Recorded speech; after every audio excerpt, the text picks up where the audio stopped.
Hi there, Tad Hargrave from marketingforhippies.com, and today's video is about how marketing should be invisible. And by invisible, I don't mean deceptive, I don't mean hidden, I don't mean covert, stealth, anything like that. It's just that it should be invisible.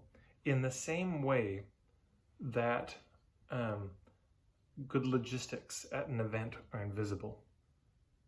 You don't even notice it. You just notice you're having such a wonderful time, that everything you need just seems to be there, that it's really easy to go from place to place, from activity to activity, without anyone yelling on a bullhorn and demanding where you go.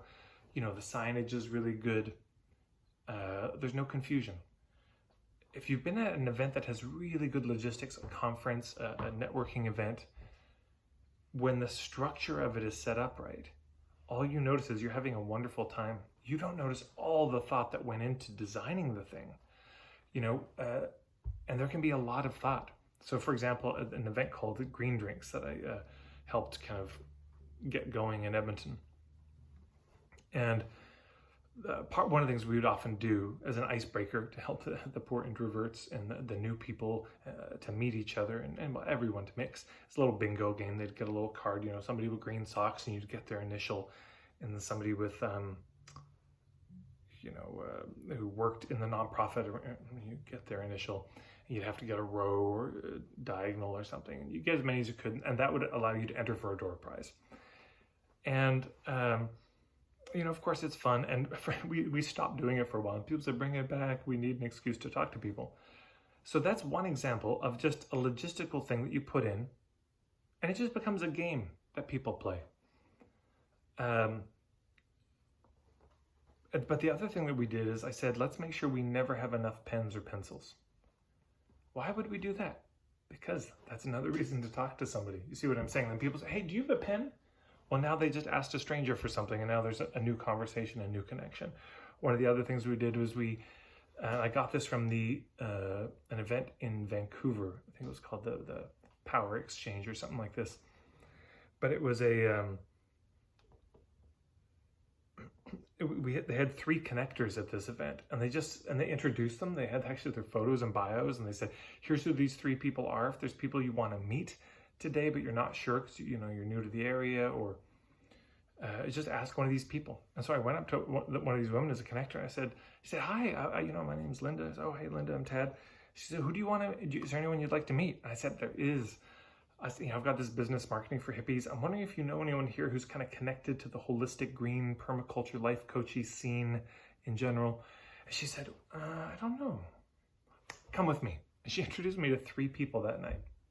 So you see what I'm saying? That's structurally built in. Now that's a little more visible, but it also starts working throughout the night. And we did that at Green Drinks too. We'd have people as connectors, and when we were really on it, we would meet up at the back of the room. There'd be like 5 of us maybe. And we say, okay, great. Are you ready? We're gonna go work the room. And we divide up the room. Okay, you take that side, you take that area, you take that corner. I'll take the middle, and you take over there. And we would all spread out. And we'd set the timer for half an hour, and it'd be a blitz, a connection blitz. So when I'd walk up to a group, I'd say, hey everyone, thanks for coming to Green Drinks. My name's Tad, I'm one of the connectors tonight. What's your name? And I'd just introduce myself to everyone. And I'd say, and what do you all do? How do you know each other? They would tell me what they did. And I said, is there anyone that you're wanting to meet tonight? Any kind of person, maybe looking for, I don't know, connection job, somebody in solar power, somebody in permaculture, I don't know, is there anyone you'd like to meet?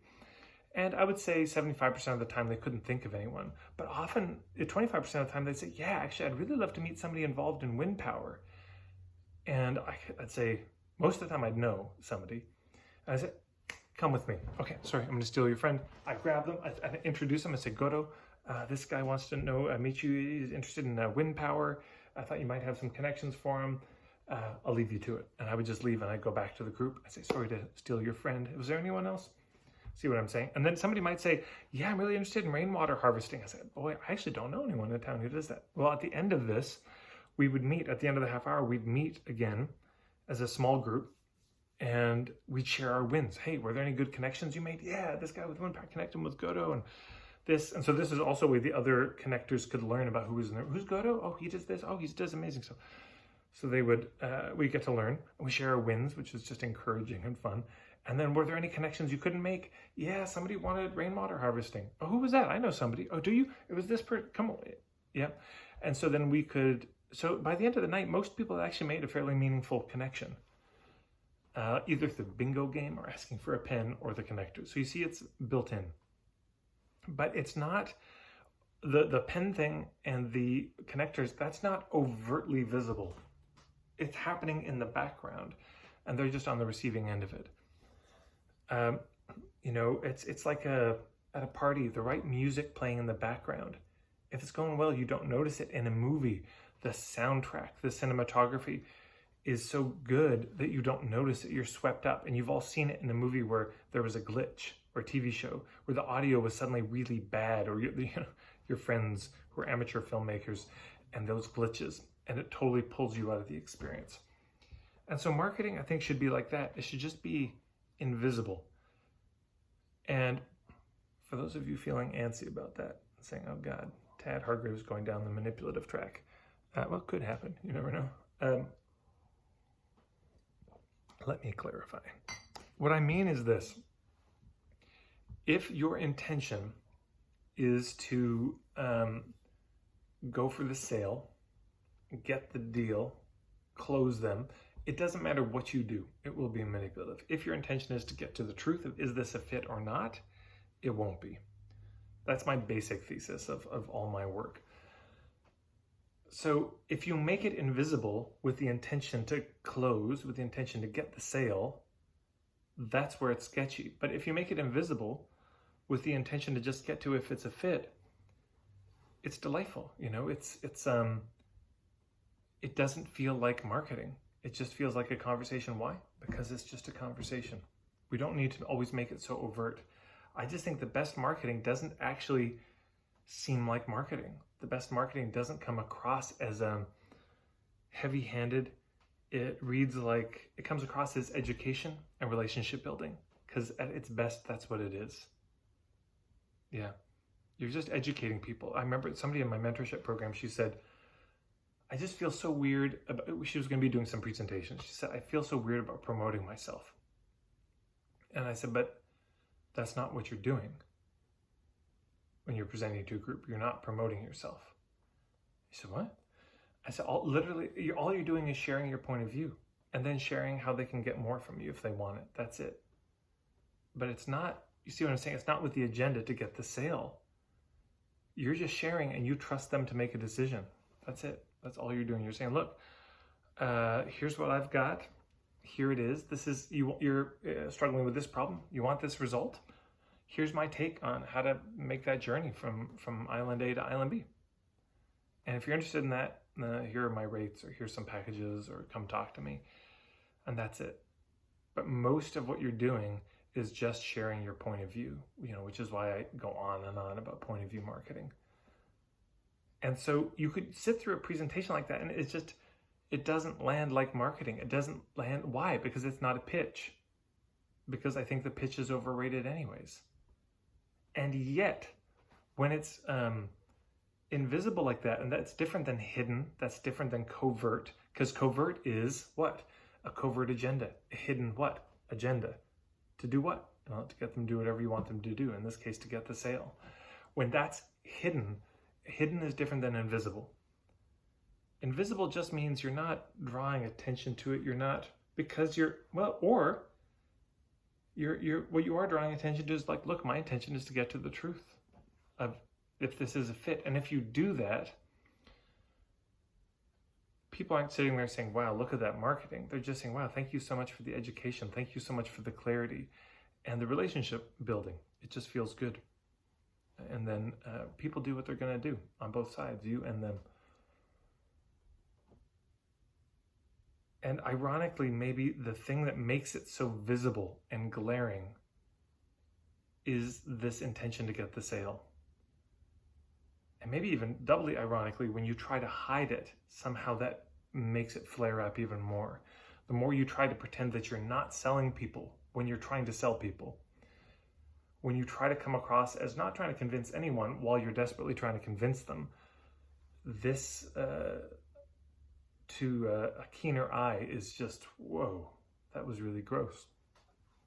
So the thing that has it sort of vanish and just becomes a part of the delightful background of the interaction is that we go for the truth. That's the whole focus. Because then all that's happened, and maybe what it is too, is we're so used to in traditional sales.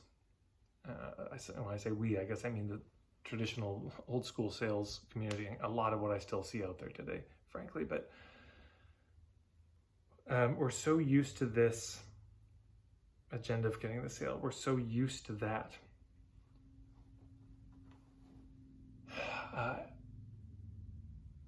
And we're not used to this, just going for the truth.